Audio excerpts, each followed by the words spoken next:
ಮೊದಲನೇದಾಗಿ ನಿಮ್ಮ ಜಿಲ್ಲೆಗೆ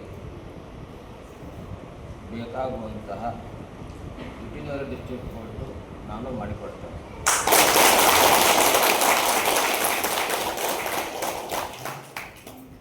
ಎರಡನೆಯದು, ನಿಮ್ಮಲ್ಲಿ ಸೀನಿಯರ್ ಸಿವಿಲ್ ಕೋರ್ಟ್ ಪೆಂಡೆನ್ಸಿ ಜಾಸ್ತಿ ಇದೆ, 4,000 ಪೆಂಡೆನ್ಸಿ. ಹೀಗಾಗಿ ಇಲ್ಲಿ ಮತ್ತೊಂದು ಸೀನಿಯರ್ ಸಿವಿಲ್ ಕೋರ್ಟಿನ ಅವಶ್ಯಕತೆ ಇದೆ, ಅದನ್ನು ಮಾಡ್ತಾರೆ.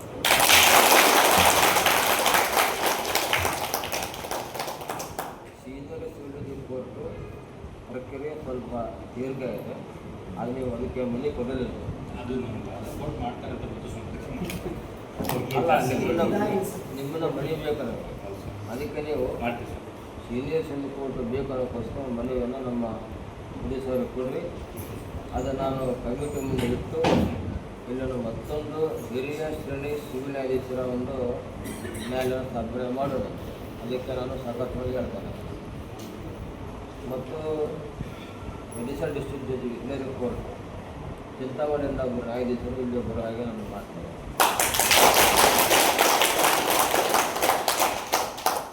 ನಾನು ನಿಮಗೆ ನಿಮ್ಮ ಮನೆಗೆ ಸ್ಪಂದಿಸಿದ್ದೀನಿ. ನನಗೆ ಕೆಲವು ನನ್ನ ಮನೆ ನಿಮ್ಮಲ್ಲಿವೆ ವಕೀಲರಲ್ಲಿ, ನೀವು ನಡೆಸ್ಕೊಡಿ. ಮೊದಲದಾಗಿ ಹಳೆಯ ಕೇಸ್ ಏನಿದೆ, 5 ವರ್ಷ ಮತ್ತು ಮೇಲ್ಪಟ್ಟ ಕೇಸ್, ಅವುಗಳ ಶೀಘ್ರ ವಿಲೇವಾರಿಗೆ ನಮ್ಮ ನ್ಯಾಯಾಧೀಶರಿಗೆ ಸಹಕಾರ ಕೊಡಲಿಕ್ಕೆ ಕೇಳಬೇಕು. ಶೀಘ್ರ ವಿಲೇವಾರಿಗೆ, ಯಾಕಂದರೆ ಸನ್ಮಾನ್ಯ ಪಾಲ್ಪುರೆಡ್ಡಿ ಅವರು ಹಿರಿಯ ವಕೀಲರು ಕಕ್ಷಿದಾರರಿಗೆ ಬಹಳ ಕಾಳಜಿ ವಹಿಸಿ ಮಾತಾಡಿದರು. ಅದರ ಮುಂದುವರೆದ ಭಾಗವಾಗಿ ಇವತ್ತು ನಮ್ಮ ಕಕ್ಷಿದಾರರಿಗೆ ಶೀಘ್ರ ಮತ್ತು ನೈಜ ನ್ಯಾಯ ಬೇಕಾಗಿದೆ. ಈ ಶೀಘ್ರ ಮತ್ತು ನೈಜ ನ್ಯಾಯವನ್ನು ದೊರಕಿಸಿಕೊಡ್ತಕ್ಕಂಥ ನಿಟ್ಟಿನಲ್ಲಿ ನ್ಯಾಯಾಧೀಶರು ಮತ್ತು ವಕೀಲರು ಸಹ ಬಹಳ ಕೆಲಸ ಮಾಡಬೇಕಾಗುತ್ತೆ. ಇದು ಪರಸ್ಪರ ಒಂದೇ ಅರ್ಥದ 2 ಗಾಲಿ ಆಗಿದೆ, ನ್ಯಾಯಾಧೀಶರು ಮತ್ತು ವಕೀಲರು.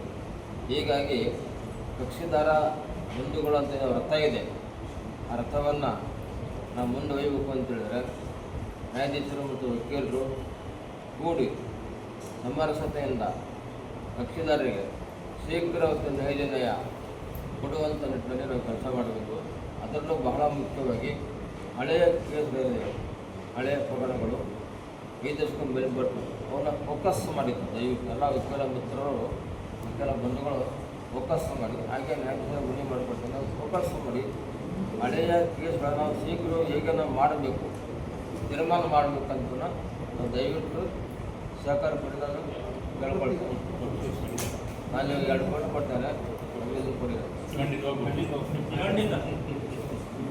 ಭಾಳ ಸಂತೋಷ.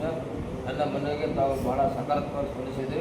ನಿಮ್ಮ ಶಿಡ್ಲಘಟ್ಟ ಈ ತಾಲೂಕು ಒಂದು ಸರಳ ಸಜ್ಜನಿಕೆ ಮತ್ತು ಸರಳತೆಗೆ ಮತ್ತು ಶ್ರಮ ವಹಿಸಿ ದುಡಿತಕ್ಕಂಥ ಶ್ರಮಿಕ ವರ್ಗ, ರೈತರು ಮತ್ತೆಲ್ಲ ಕಾರ್ಮಿಕ ಬಂಧುಗಳು, ಎಲ್ಲ ವ್ಯಾಪಾರಸ್ಥರು ಎಲ್ಲರಿದ್ದೀರಿ.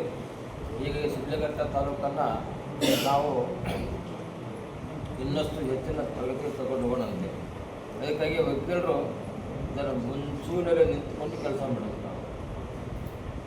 ನಾವು ಹೊಸ ಕಾನೂನುಗಳು ಮತ್ತು ಸಂವಿಧಾನಬದ್ಧವಾಗಿ ಸಿಗ್ತಕ್ಕಂಥ ಸೌಲಭ್ಯಗಳು ಅವುಗಳನ್ನು ನಾವು ದೊರಕಿಸಿಕೊಳ್ಳೋದ್ರಲ್ಲಿ ಏನು ಮಾಡಬೇಕು, ಅದಕ್ಕೆ ಜಿಲ್ಲಾ ಕಾನೂನು ಸೇವಾ ಪ್ರಾಧಿಕಾರ ಇದೆ, ಶಿಡ್ಲಘಟ್ಟ ತಾಲೂಕು ಕಾನೂನು ಸೇವಾ ಸಮಿತಿ ಇದೆ. ಸಂವಿಧಾನಬದ್ಧವಾಗಿ ಇರುವಂಥ ಸಿಗಬೇಕಾದಂಥ ಎಲ್ಲ ಸೌಲಭ್ಯಗಳನ್ನು, ಸವಲತ್ತುಗಳನ್ನು, ಸ್ಕೀಮ್ಸ್, ಯೋಜನೆಗಳನ್ನು ನಾವು ನಮ್ಮ ರೈತರಿಗೆ, ನಮ್ಮ ಶಿಡ್ಲಘಟ್ಟ ನಾಗರಿಕ ತಲುಪುವಂಥ ಕೆಲಸ ಮಾಡೋಣ. ಅದಕ್ಕೆ ಜಿಲ್ಲಾ ಕಾನೂನು ವಿಭಾಗ ಚಿಕ್ಕಬಳ್ಳಾಪುರ ಸಿದ್ಧವಿದೆ. ವಕೀಲರ ಸಂಘ ಹತ್ರ ಕೈ ಜೋಡಿಸಬೇಕು ಅಂತ ತಾವೇ ಮನವಿ ಮಾಡ್ಕೊಳ್ತೇವೆ.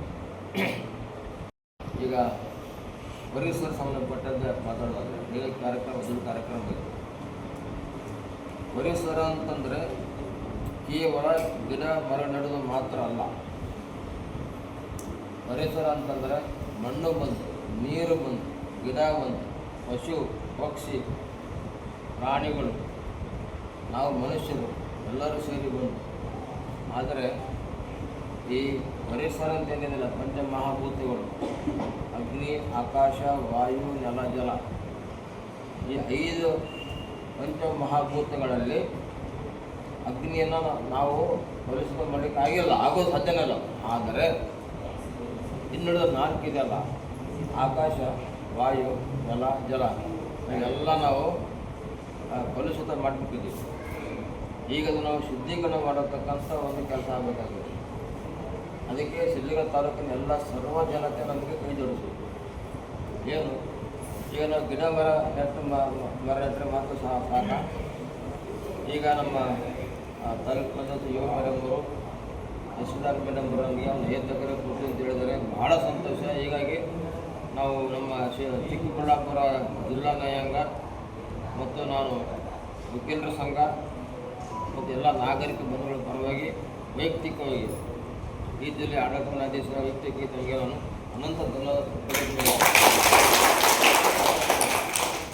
50 ಎಕರೆ ಜಾಗದಲ್ಲಿ ಒಂದು ಕಿರು ಅರಣ್ಯ ಮಾಡಲಿಕ್ಕೆ ಹೊರಟಿದ್ದಾರೆ ನಮ್ಮ ಎಲ್ಲರೂ ಸಾಹೇಬರುಗಳು.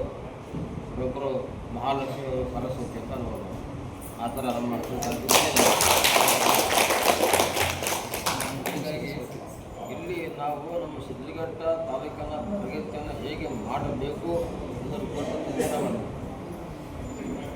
ಹೀಗಾಗಿ ಗಿಡಮರ ನೆಡುವುದು, ಅಮೃತವನ ಅಂದರೆ ಮಿಯಾವಾಕಿ ಅಮೃತವನವನ್ನು ನಾವು ಹೇಗೆ ನಿರ್ಮಾಣ ಮಾಡಬೇಕು ಇದೆಲ್ಲ ತಾವು ಈಗಾಗಲೇ ರೂಪುರೇಷೆಲ್ಲ ಆಗಿದೆ. ಈಗ ಅದಕ್ಕೆ ತಮ್ಮ ವಕೀಲರ ಸಂಘದಿಂದ ಮತ್ತು ಸಿದ್ಧಗಂಗಾ ತಾಲೂಕಿನ ಎಲ್ಲ ಬಂಧುಗಳಿಂದ ಎಷ್ಟೆಷ್ಟು ತಾವು ನೆರವು ಕೊಡ್ತೀರೋ ಕೊಡ್ರಿ, ಅದೆಲ್ಲ ನಿಮಗೆ ಸಲ್ಲುತ್ತೆ. ಅದು ಇಲ್ಲಿ ಫಾರೆಸ್ಟ್ ಮಾಡಿದ್ರೆ ನಿಮಗಾಗುತ್ತೆ.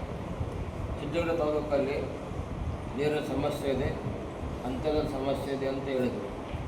ಅಂತರ್ಜಲ ಸಮಸ್ಯೆಗೆ ಪರಿಹಾರ ಈ ಸದ್ಯಕ್ಕೆ ನಮಗೆ ಶೀಘ್ರ ಪರಿಹಾರ ಅಂತಂದರೆ ಮಳೆ ಬರುತ್ತೆ ಅನ್ನೋದು ನಿಜ, ಅದು ನಮ್ಮದು ಕೆಲಸ ಇರೋದು. ಹೀಗಾಗಿ ನಾವು ಸಿದ್ಧಗಂಗಾ ತಾಲೂಕಲ್ಲಿ ಹೆಚ್ಚು ಅಲ್ಲಲ್ಲಿ ಎಲ್ಲಿ ನಮಗೆ ನೆಲ ಸಿಗುತ್ತೋ ಅಲ್ಲಿ ಅಮೃತವನವನ್ನು ನಾವು ನಿರ್ಮಾಣ ಮಾಡೋದು. ಅಂದರೆ ಮಿಯಾವಾಕಿ ಮಿನಿ ಫಾರೆಸ್ಟ್, ಅಮೃತವನ ಕಿರು ಅರಣ್ಯವನ್ನು ನಾವು ಮಾಡೋಣ. ಮುಂದೆ 5 ವರ್ಷಗಳಲ್ಲಿ ಅಂತರ್ಜಲ ಮಟ್ಟ ಜಾಸ್ತಿ ಆಗುತ್ತೆ.